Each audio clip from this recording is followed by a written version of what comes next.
I'm Darren. I'm Derek. And this is the Double D Podcast. We are on location here in Sunman, Indiana. It's a little bit cold. It's a little bit warmer than it has been. It's cold. We're here. We're talking a little bit. We're doing something different. We're doing a preview of the Sunman Showdown, even though by the time you guys see this, it'll be over. But you'll understand why we're doing it. So we have a lot of great matches tonight. What's the match you're looking forward to the most? That's a tough one. There's so many good matches. I'll tell you right now, my favorite match easily is Jeff King and Ethan Evans. Because, you know, Jeff King, Ethan Evans, they have been going at it on Facebook, on social media a lot. What's up, man? Get out of here before Angela doesn't see you in one piece. Go ahead. Hey, listen to the man. He's got something not very nice. Good luck. What's going on, man? A little hint for Jeff King later on tonight. Well, since I got you here, I guess we can break down the interview, huh? Well, first I want to ask you a question. What? You used to be a fan of me, but I heard on the last little review that you did, you were talking bad on me. What happened with that? I thought we were cool. I thought we were buddies. Yeah, but I didn't you texted me. It was like, hey, I want you on your podcast. I want you on the podcast, but what now? I guess it's safe to say that I was upset that you didn't let Rick get his thing in. Just like Rick, he works hard. With Slick Rick, I completely didn't say anything to him because me and Slick Rick, we go back since I was started. I like Slick. That's why I didn't say anything to him. Yeah. I was just wondering because I knew he had this big speech going because, you know, he just got put in the Hall of Fame for Battle on the Border. You see, I had to interrupt Wildcat Chris Harris because, honestly, he's not a Hall of Famer. And, honestly, maybe TNA might call you next year, but he's not a Hall of Famer. All right, well, anyway, let's just get into this. Yeah, so I got to ask you, what got you into wrestling as a fan? Professional wrestling. Well, most people, like, growing up and just watching wrestling, everybody was like, oh, you're a WWE kid. No, I was TNA. So, growing up, like, the Monster Abyss, Raven, like, anything TNA or ECW with hardcore, that was my thing. And hence why I do hardcore today. Yeah, as I was saying, I kind of got a little bit of a hint of it. I mean, hardcore wrestling is actually pretty cool. And that's one that I really enjoy. So, I mean... I'm glad you enjoy me. What has provoked you to go into the spiral that you're going in? Because it seems like every time, like, you get into something, everybody just gets really mad. What exactly are you going for? You see, when I first started, I didn't look like a professional wrestler. No one would take a gamble on me. Not even Darren Blevins. And my problem with Darren Blevins was he would always promise me a spot. Oh, I can have you come in here. I can have you come in here. But when I come back, I'm security.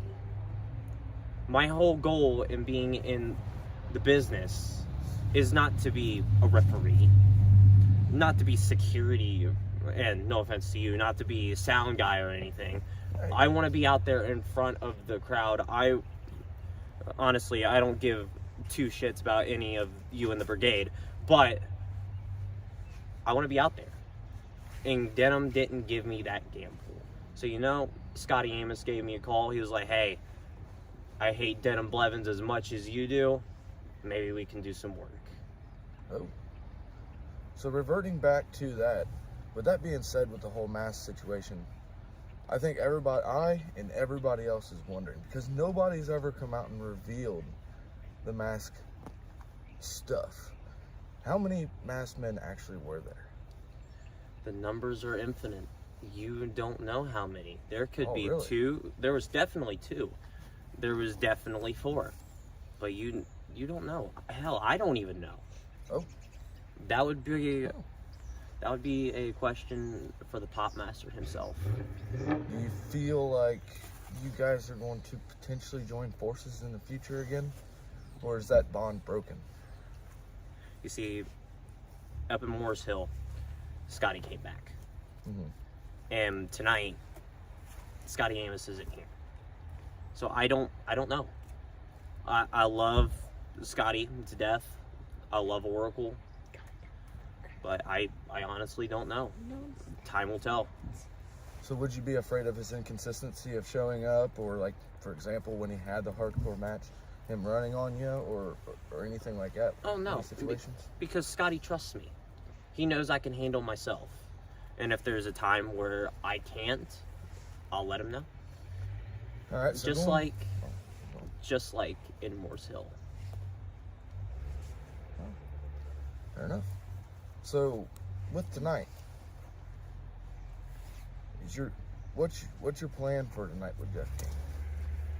My plan with Jeff King is to embarrass him in front of his wife, in front of his daughter, in front of his sons, and his son's friends. Because honestly, who really cares about Jeff King? Everybody who cheers for Jeff King knows Jeff King personally. They don't know him as the wrestler that everybody else in the back knows. He is a self-centered, egotistical man, just like his daughter. Ooh. That was tough. And, since I threatened Derek off, one day, whenever he actually lives up to the par and actually can grow a pair of balls and step in the ring with me, I'll beat the hell out of him just like I'm going to do Jeff King tonight. Wow. Looks like you really got a vengeance toward the certain crowd. It seems like Battle on the Border isn't just somewhere you can wrestle. It seems like it's somewhere that you're wanting to go, and it sounds like you're wanting to take this over. That is exactly what I plan to do. So, with tonight, you're going to hardcore. How many hardcore matches have you been in?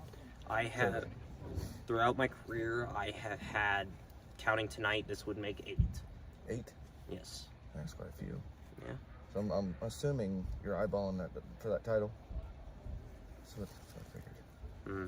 Mm-hmm. So to go back to the back a little bit, did you train as hardcore? No, I didn't. I trained as a regular professional wrestler, just like how everybody else does whenever they start. You start with the basics, learn how to run the ropes, headlocks, everything. Oh. But just feeling that adrenaline of the blood rushing down your face. It flips that switch. The switch that I need to claim what's mine. And what's mine is the hardcore title. Oh. Sounds like you're pretty serious. Well, it looks like you're pretty serious about it too. I mean, Yeah. you're definitely packing some heat. Are you bringing any other weapons tonight? Time will tell. Oh, keeping us in suspense. Yes, sir. Well, I think that's all I can think of, really. I guess we'll see you get out there tonight. Thanks for coming on the podcast. You might want to go find Derek. I think he's pissing his pants. Yeah, probably. Probably. Damn it, Derek.